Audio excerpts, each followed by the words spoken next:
अस्सलामुअलैकुम वरहमतुल्लाह। उम्मीद है कि आप खैर आफियत से होंगे। तो आज हमें छुट्टी थी, जुमा था, तो हमने इस छुट्टी से फ़ायदा उठाया और चल दिए जलसागाह की तरफ, क्योंकि आज जलसा था। तो हमने सोचा चलो आज जलसा एंजॉय करते हैं। वहाँ बहुत बड़े बड़े ख़तीब आ रहे हैं और नात ख़ां हज़रात आ रहे हैं, तो उनकी ज़ियारत भी हो जाएगी और हमें छुट्टी से भी फ़ायदा हो जाएगा।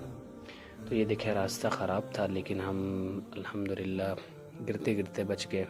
अल्लाह का शुक्र है। ये देखें, तो यहाँ से बाइक को गुज़ारा और ये देखें कितना प्यारा माहौल बना हुआ है।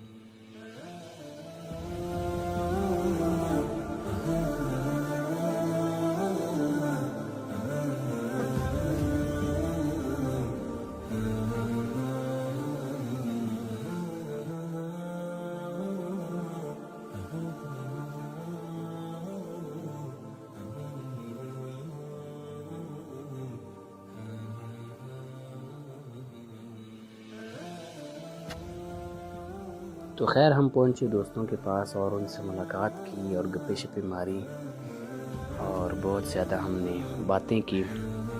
तो खैर जलसा हो और खाना ना हो तो मज़ा नहीं आता। तो सईद की ड्यूटी थी खाने पे, तो उसने कहा कि चलें आपको खाना खिलाते हैं। तो बाकी का जो जलसा है वो फिर एंजॉय करेंगे, सुनेंगे, देखेंगे।